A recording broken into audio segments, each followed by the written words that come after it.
last of the great frontiersmen. The cowboy.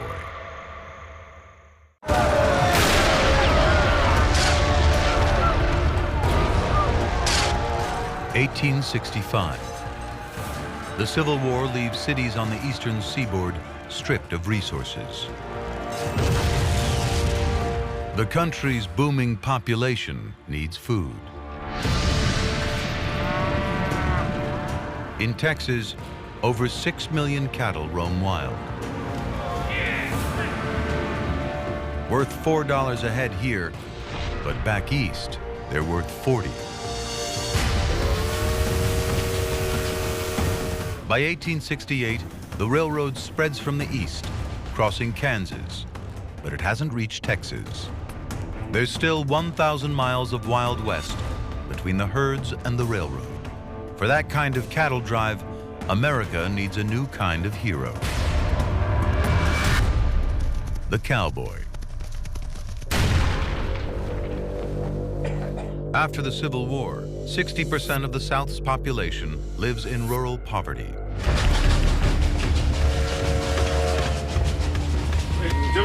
In search of work, a new kind of adventurer heads west to cattle towns like Abilene, Wichita, and Dodge City. One farmhand heading to Texas is Teddy Blue Abbott. 23-year-old Teddy Blue is the son of a Nebraska homesteader. My father wanted to tie me down and make a farmer out of me. Never. I ran away from home to become a cowboy. The cowboy mentality, it's a spirit of individualism. I have a communion with the land, with my horse. It symbolizes a resistance to authority. Teddy Blue is one of 35,000 cowboys who will drive cattle to the railroad in Kansas.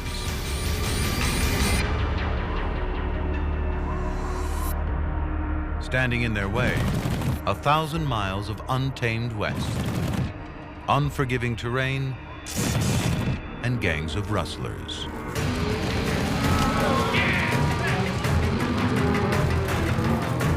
For only $1 a day, cowboys must be skilled horsemen and cattle wranglers.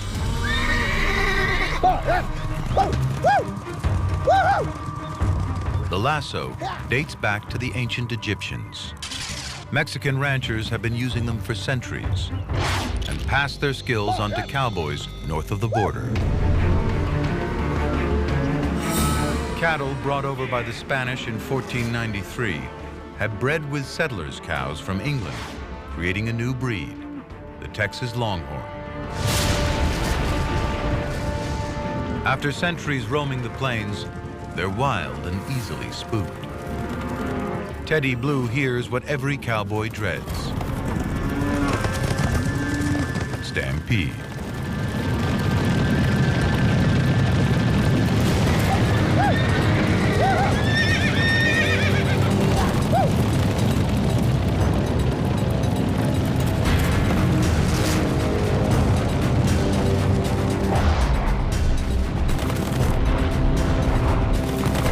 Over 4 cattle drives, Teddy Blue buries 3 pals.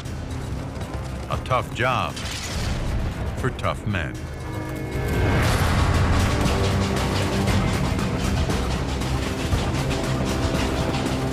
One out of 3 cowboys is Hispanic or African American. After the Civil War, thousands of freed slaves head to Texas looking for work. One is a 23-year-old from Alabama, Nat Love. It's his first chance to be judged for his skills, not just the color of his skin. The guys on the team are as broad-minded as the plains. It's every creed for himself and every friend for each other, to the end. Many of the cowboys, to the surprise of most of us, happen to be African Americans. Black people have the dream of conquering the imagination just like white people do. The West, vast, wild, lawless. With herds worth up to $200,000, cowboys guard the cattle with their lives and their guns.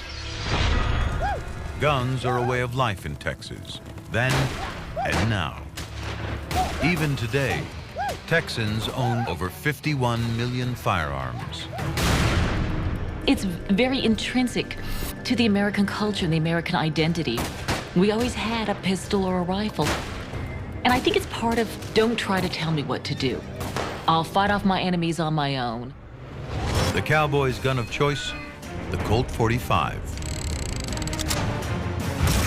Fastest handgun in the West. 6 shots without reloading. Colt produces over 30 million guns. The most popular being the iconic 45. In 1873, a Colt 45 cost $17, half a cowboy's monthly salary. 6 rounds of bullets, half a day's pay. Frontiermen would say, Abraham Lincoln may have freed all men, but Sam Colt made them equal. Cowboys drive 5 million cattle from Texas to the railroad in Kansas, the largest migration of livestock in U.S. history. But one simple invention will soon threaten the cowboy's entire way of life: barbed wire. In just 20 years, 2.5 million new settlers flood into the West. New farms cover 500 million acres of open range. A new battle rages: cattle rancher versus homesteader. Cowboys like Teddy Blue and farmers are on a collision course. They'd plant a crop next to the trail. When the cattle got into their wheat, they would come out waving a shotgun and yelling for damages. Boundary disputes are violent, often deadly. One farmer is determined to find a cheap and effective way to keep livestock off his land. Joseph Glidden. When we think about innovation in America, we often think about the big, audacious projects like the Apollo project. But there's another strain to American innovation, and that's the local inventor, an individual genius with some passion in the middle of the night coming up with that big transformative idea. In the fall of 1873, Glidden has a breakthrough. Using a coffee grinder, he crudely fashions some steel barbs. His problem? How to secure them. Glidden's solution: bind the barbs between 2 lengths of wire. His design cuts the price of fencing by 70%. Within 10 years, Glidden sells enough to go around the world 25 times, carving the plains into countless ranches and farms, and blocking the cattle trails. The open range is closed forever. This single invention made possible the settling of the West much sooner and more efficiently than would have occurred otherwise. Teddy Blue rides one of the last cattle drives to the railroad. The heyday of the cowboy on the open range lasts only 20 years. But settling the Great Plains will mark the end of one way of life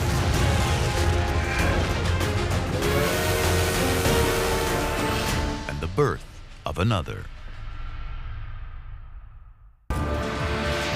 1876.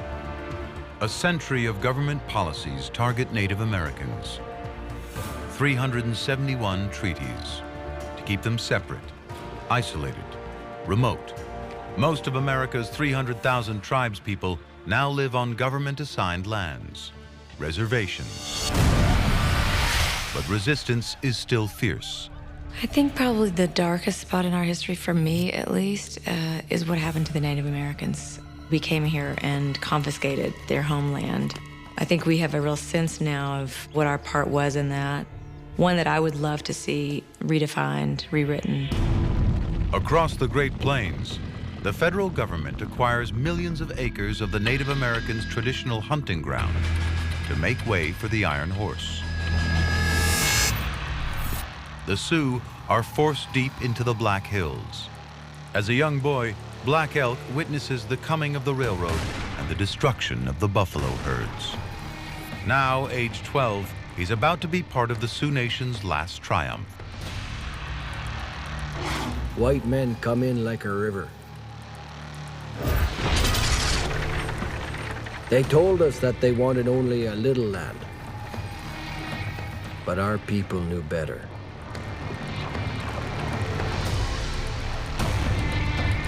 Gold is discovered in the Black Hills. 100,000 prospectors rush in to seek their fortune. The federal government wants to clear the area.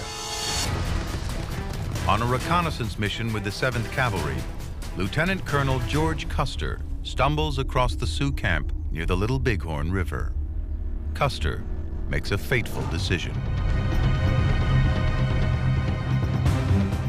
With 700 soldiers, Custer charges a camp with 7,000 Native Americans.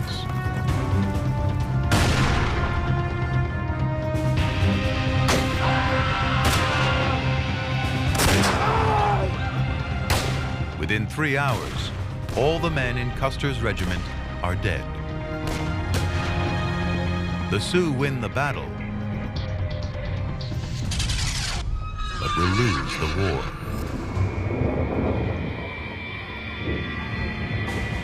In response, U.S. soldiers force 3,000 Sioux warriors onto reservations. The rest scatter in small bands. Over the next 14 years, the Plains Indians struggle to survive until the incident that finally defeats the great Sioux Nation. Wounded Knee is a great scar on the American landscape. December 29th, 1890.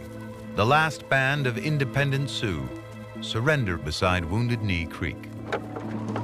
As the cavalry disarms them, a gun goes off accidentally.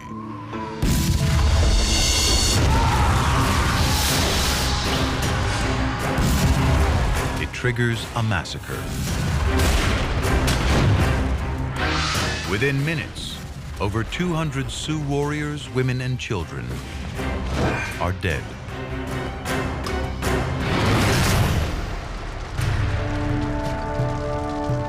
Now 27, Black Elk survived. When I look back now, I can still see the butchered women and children lying heaped and scattered, as plain as when I saw them with eyes still young. And I see that something else died there. A people's dream died there. It was a beautiful dream. The railroad has transformed North America. In just 30 years, 30,000 miles of track crossed the continent, more than the rest of the world put together. Thousands of new towns spring up around railroad stations, one every 8 miles. 5 rail lines link the east and west coasts. The railroad even changes time itself. Until now, Americans set their clocks by the sun. 8,000 different times along 500 rail lines. Scheduling trains becomes impossible. On November 18, 1883, the continental U.S. is reduced to just 4 time zones. Standard Time is born. The railroad is now the largest employer in America. Nearly 1 million workers. One is a 23-year-old station agent from rural Minnesota, Richard Sears. With the U.S. adjusting to new railroad times, Sears turns entrepreneur and buys a batch of pocket watches. He offers them to other station agents and waits. Bingo! An order comes through, followed by another, and then another. Within 6 months, Sears sells all his watches, 2,500, earning 10 times his railroad salary. Realizing he can use the railroad for sales and distribution, Sears jumps on the opportunity with an idea that will transform the nation: the mail order catalog. I think Americans are naturally entrepreneurial. If you worked hard and if you had good ideas and you were willing to make short-term sacrifices, you could succeed in this country. Next one, this is number 1. 10 years after selling his first watch, Sears publishes a 700-page catalog. Now based in Chicago, he processes over 35,000 orders a day, delivering refrigerators, pianos, in 1 year, over 100,000 sewing machines. Using the railroad, Sears can sell virtually anything, anywhere in the country. What really transformed this country wasn't just the westward migration and the development of cities in the East, but the ability to move products across great distances, linking together what had previously been very disparate little settlements that had to be largely self-sufficient. By the end of the 19th century, America has 200,000 miles of railroad track, linking the local markets and creating a national economy. Over the next 40 years, the amount of freight carried by rail shoots from 55 to nearly 700 million tons. Resources from the Midwest feed the country's growing industries in the East. The United States overtakes Britain as the largest manufacturer on Earth, soon producing 30% of the world's goods. The railroads laid the basis for the creation of the single largest market in world economy. And this made it possible for the United States to become the global economic power that it did by the end of the 19th century. In 20 years, the U.S. population doubles to 80 million. The number of cities triples. 7 million Americans leave the country for the nation's booming urban centers.